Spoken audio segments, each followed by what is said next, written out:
Hello there, only one Kenobi here, only one. How are you doing? Just a quick video. It's a Friday, I've just come in and I've just got opened the blinds. This is not an episode of Shelf Indulgence, it's a filler. I just wanted to just pull back a minute and just show you. I haven't had a chance all week, I've been really busy with my work. But I'm ready to come in here and I'll be doing the rest of Shelf Indulgence coming up soon. I've got Empire Strikes back in the bag and I'll be doing Return of the Jedi and other stuff, Rogue One, and then I still haven't quite sorted out how I'm having Return of the Jedi. I just wanted to pull back and show you, I'm quite glad that I now have curtains out of here. And these are blinds normally, I've just opened them for the light's sake.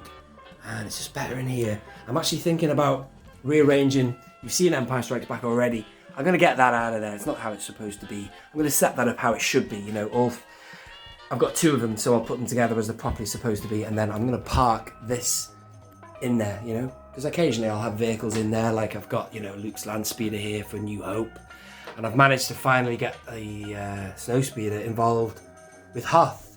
So that's that. So what I'd like to do today in this video, and pull back, I got this earlier in the week, and it's something I need. Cantina aliens, I've got here Takeel, and I've got, what's he called now? There he is. Nabrun Leids. Obviously you can get better versions of this figure, but just get it in the bag, and also of course that's what I think of when I think of Labria, when he appears on screen, the devil boy. I don't know if it's actually him laughing, but you certainly hear somebody laughing. So and then I'll rearrange this and get him in there. This is the Cantina that I have. No particular order to this, I just wanted to give you a flavour of inside the Cantina. I quite like that actually, and it's obviously nice to have it in the corner, it's at the end of the row to give it that interior feel.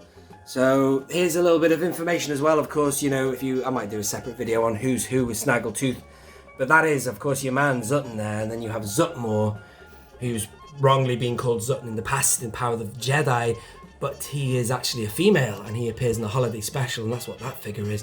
But there's a third man, none of them were blue, that's just a myth. The blue, I think I'm right on that. I'm going to be doing a video on this. I'm going to be gathering some information if you've got some for me, but then obviously Blue Snaggletooth was a mistake, I understand. If I'm wrong, let me know. I can learn. But this is not Zutton either. This is Takeel, and it's very confusing because these two are very similar and they are wearing red or maroon or whatever. So that's the deal. So what I'm going to do is I'm going to open that for you, review it, and then let's move on. In fact, should I just keep rolling since I've made a start? It's just on the top of an AT there. It's a bit random really. Everything else is just sort of periodically covered. I don't have any other surfaces. So let's keep rolling. So this is Power of the Force 2. And there's the back there. Is there a little blurb on Takeel?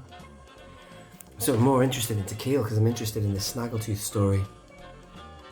People like the Junkman have talked about Snaggletooth, I'm sure. The history of him and blah-de-blah. Look at that. Freeze frame. Pause it if you want to read that.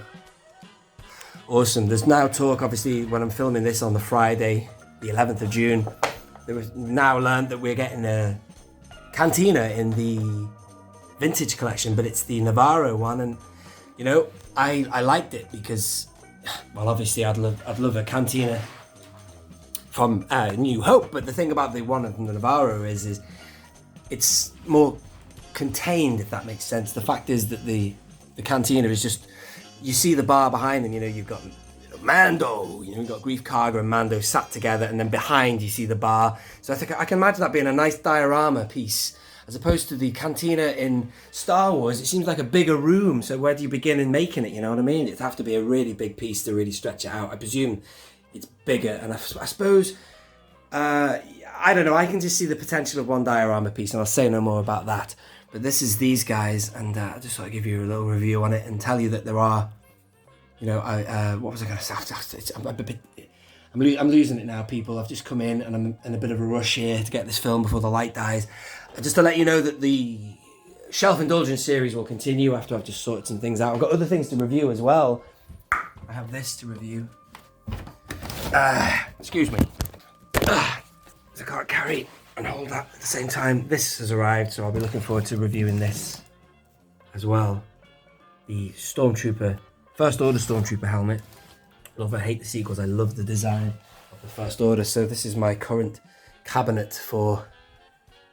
Hello there. These are also my reflection. Got all those so far, and I also have a Mando helmet somewhere. There he is. I did have that on the top of there. That's why I want to get rid of that. I want to get rid of that twin car pod, whatever you call it. Right, so I'm going to cut there, and I'm going to open this. In fact, is there a stand anywhere? Just bear with me a minute. So anyway, I found myself a stand to put this camera on. So let's open this thing. Let's do it. Let's do it.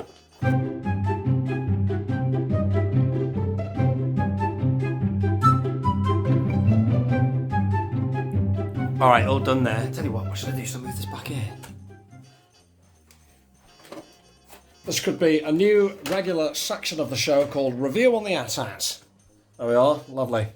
Just another quick tip, if you've got these, keep hold of them. Quite handy. You can use them as twisties on bags, freezer bags and that sort of thing.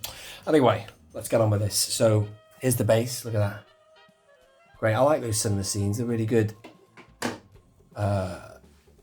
I don't know if I'll be using that though in that canteen. I mean, I don't know unless I put it in the back somewhere. Like I've done with the droid sail, I've used that but it's at the back against the wall, so sort of feeds into the other part of the shelf. But I'll just show you the figures individually, and then I'll just sort of. There we are. So these are old figures now, and obviously we all know about the bulkiness of the Power of the Force line. I'm just ticking a box, man. I'm just getting this character in the Cantina. Next up, this guy, I had no idea he was a 4-armed creature.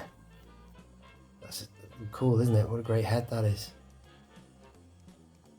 Amazing. Classic. It's the goggles. That's what made Edrio 2 Tubes just, it worked, didn't it? Because we'd seen it somewhere else with this guy. Or girl. Is it female? I don't know. Never assume the gender. And then finally, Takeel, Snaggletooth. What are they, Snivians? Is that right, Snivian? So, the weapon was his. You know, there was a gun floating around. I thought it was his. Because sometimes figures have 2 blasters for some random reason, like Ree's. But no, it was obviously Takeel's. He was empty-handed, so there you go. Awesome. So what I'll do is, tell you what, I'll put them on here like they were supposed to be. Much as it takes so long to get them out, Power of the Force packs like this, they only have 1 peg hole as well, which is a bit of a bummer, but not to worry. Even in the Phantom Menace line, the Maul and Qui-Gon you could get in that line were only single peg hole. The 2 are closer to each other than... You get the general idea. I don't know quite know why I'm talking like Alan Partridge, but his series is finished now, so it's the first Friday where you're not going to see him. But you can just catch him on iPlayer. Yeah, lovely. Anyway, let's get him inside the Cantina. All done now. I'm just going to go down the New Hope for you just before if you want to check out what have I done with the brightness? If you want to check out my episode on New Hope, do check out the episode of Shelf Indulgence. And here is the Cantina, woo-her on the bar. And what I did was I put them at the back because they're obviously not the greatest of the figures that were available. It's meant I can move forward the better ones. And it's nice to see Takeel and Zutton together there now, which is good. And I've obviously moved Garen down forward. I mean, this isn't how I'm going to have it finally, but I've obviously had the idea of the fact that I can use that peg stand there. And it's hidden. It could just be like a mezzanine step in the bar or whatever. This is my favourite figure. You know what? I dare to say this is probably my favourite Cantina alien. Bom Vimdin, such an underrated figure and quality and affordable. So get onto him if you haven't got him already. So I know he's not in the Cantina, but he's seen outside Mos Eisley. But what I've done is I've decided to make this just almost a panoramic movie poster. Everyone just facing forward. They're not really following a thread of something you saw like this is. Obviously, that's an iconic scene. This is just all the gang together. Anyone who appears and facing the forward. You got Obi-Wan in the middle there, obviously, and then Han, Chewie, who are meet them later, and of course this gentleman is the first conversation with him. But yeah, there you go. That is the situation now with the Cantina. The collection swells. There's more space for more. It'd be awesome if we did have a Cantina set. Then we could obviously really stretch it out and have it on a completely different surface, like we can with that potentially. You know what I mean? Anyway, I've rambled on long enough. If you are new around here, subscribe, of course. Check out the rest of the channel and the playlists, and I'll leave it there. This has been Only One Kenobi. Only one. Out.